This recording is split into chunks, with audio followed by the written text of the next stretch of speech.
This was how long ago? 120 years. Now, wait. Let me see if I got this straight. She climbed up on the fireplace thing, The mantle. through the mirror, right Breaking glass. without breaking the glass, and ended up on the other side, and you... Came out. I came out. I passed through her, to be precise.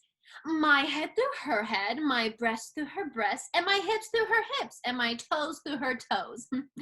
Not at all an unpleasant sensation after the initial shock. Rather like being squeezed out of a tube of tooth cream. And you've been wandering around in the real world ever since. No, I've been wandering around in this world ever since. 120 years. Yes. How come you look so young? As long as I'm in your world, I don't age. She doesn't either, for that matter, while she's in the looking glass world. Jesus, you're telling me I just made it with a 130-year-old woman? If you care to look at it that way. Of course, I have the body of a 13-year-old. Tell me about it. You know, before, the way you talked, you seemed like, I thought you were older, much older than 13. I mean, I thought you were like, I don't know, young for your age. And so I am. I so enjoyed playing with your puppy, Louis. You what again? Your puppy. It's a naughty little thing, but then they all are. I'm sorry if I hurt its feelings when I giggled, but it had such a funny little, pouty little mouth. There you go with that little stuff again. Oh, my apologies. Of course, your puppy doesn't talk. No. Back in Looking Glass World, my uncle's puppy used to talk to me all the time, and it said the most impertinent things. Needless to say, he really wasn't my uncle.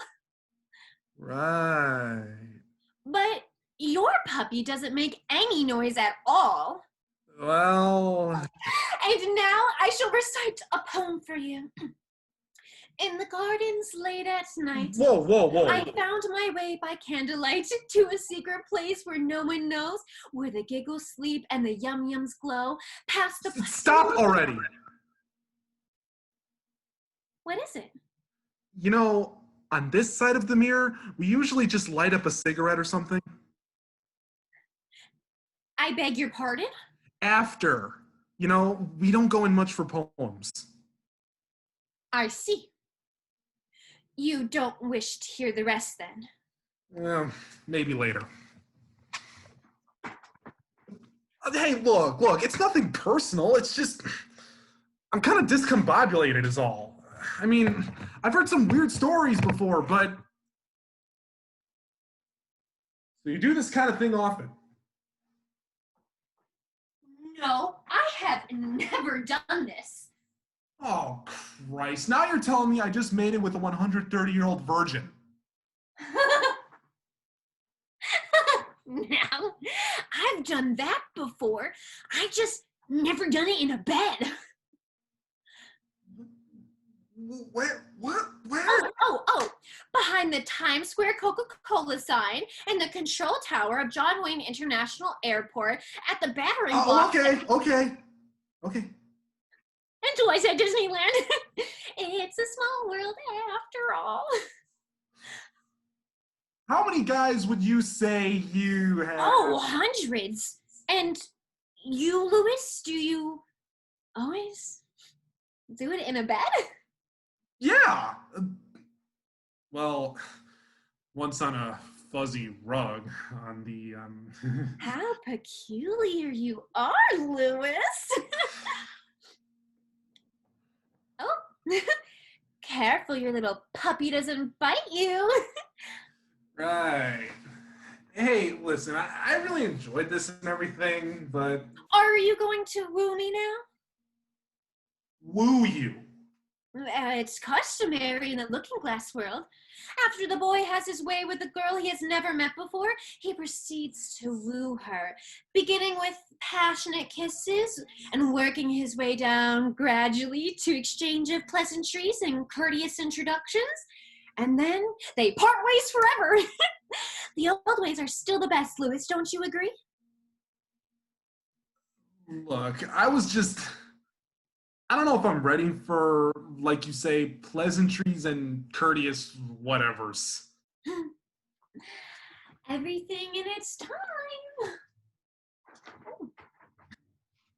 I'm so glad you picked me up when you did. I was exhausted by that bewildering talk of that dirty woman with the shopping cart. She did seem quite certain, however, in her prognostication about the end of the world. Crazy old bat. What is it that you're transporting in your lorry? In my what? Your lorry? Your truck. Oh, hazardous waste. Hauling it to the dump site upstate. Hazardous waste. I once thought that referred to a banana peel on the sidewalk, or tin cans with jagged edges. Things of that sort. Oh, look! That boy is banishing a windshield wiper and expostulating with great fever of a fire hydrant. Ah, at last a breath of sanity in this senseless world. Probably on angel dust. Angel dust. Yes, we have that in the looking glass world too. I once sprinkled some on a hitching post and it turned Fort Worth into a heliotrope. Yeah, well, this ain't that kind of angel dust. How this wiper-wielding warrior makes me long for my looking glass home. Why don't you go back? I can't, of course. I must wait here for her. She will never come back now. She knows full well that we both would crumble into dust as soon as we return to our rightful sides of the looking glass. Though I must continue to live in this backwards world and do my best to forget what I've left behind. Is that why you covered up the mirror? Shall we play a game of Wormy Wiggle? What fun! Now, the rules are really very simple, Louis, so pay attention. The object of the game is to outfox one opponent through a series of carefully developed subterfuge involving randomly chosen items from the environment arranged in such a way to distinguish the true nature of a player's emotions game. Your objective, on the other hand, is to unearth the subterranean secrets of means of intuition and canny examination of archaeological artifacts with a series of yes or no questions. Now, with the time to be arranged upon prior to starting of the games, and then afterwards we change places and the rules completely disintegrate into favors of general anarchy and wild good fun. Ready?